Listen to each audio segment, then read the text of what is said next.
In the previous video, we introduced the idea of limiting reactants. You'll remember that that is the reactant that runs out first and limits the amount of product we can make. Okay, and the example we used was nitrogen gas reacting with 3 equivalents of hydrogen gas to produce 2 ammonia gas. Okay, so let's take this idea one step further and figure out exactly how much product we make, but also let's figure out how much reactant we have left over. Okay, so if we start with 10 moles of nitrogen and 10 moles of hydrogen, what we want to know is, number one, how much ammonia is made, and number two, how much of each reactant is left over. Okay, so question number one is essentially identical to what we did in the previous video. What we want to do, so question number one here, is we want to start with each of our reactants and separately calculate how much ammonia we can produce. The smaller number will be the maximum. So 10 moles of hydrogen, and we know that for every 3 moles of hydrogen, we can produce 2 moles of ammonia. And this gives us 6.67 moles of ammonia that can be made from our hydrogen. Okay, let's start with the nitrogen. If we have 10 moles of nitrogen, we know that for every 1 mole of nitrogen, we can produce 2 moles of ammonia. And as a reminder, these values here are coming from the stoichiometric coefficients in our balanced reaction. Okay, so in this case, we can make 20 moles of ammonia.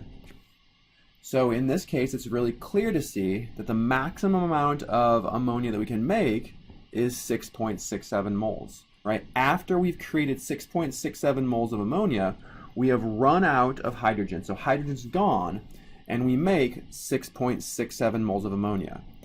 This is the answer to number one. We can make 6.67 moles of ammonia. That's the maximum because at that point, hydrogen has run out. Okay, and that's actually one of the answers to the second question.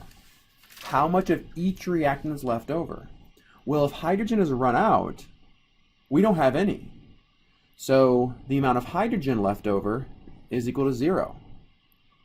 Okay? The next thing then is to figure out how much nitrogen is left over. Right?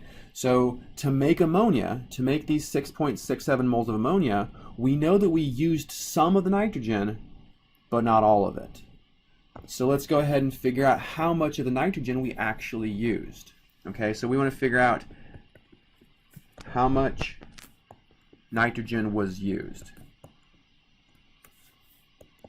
Okay. To do this, we can recognize that we produced 6.67 moles of ammonia. And from our balanced reaction, we know that for every 2 moles of ammonia, we consumed 1 mole of nitrogen. Again, this is directly from our balanced reaction here.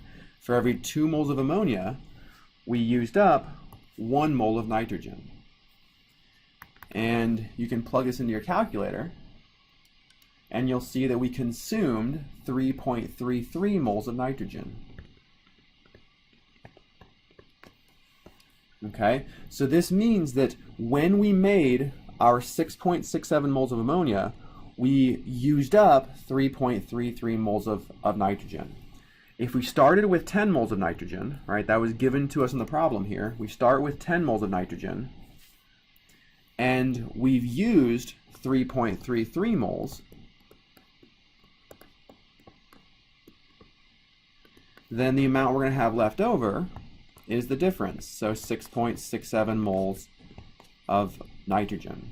So we started with 10 moles, we used 3.33 moles, and we have 6.67 moles of nitrogen left over.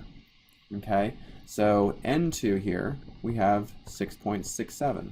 This is moles. So in this reaction, when we mix together 10 moles of each of our reactants, we produce 6.67 moles of ammonia, and we're left over with 6.67 moles of nitrogen. During the reaction, 100% of the hydrogen is used up because it's our limiting reactant, meaning that we don't have any left over.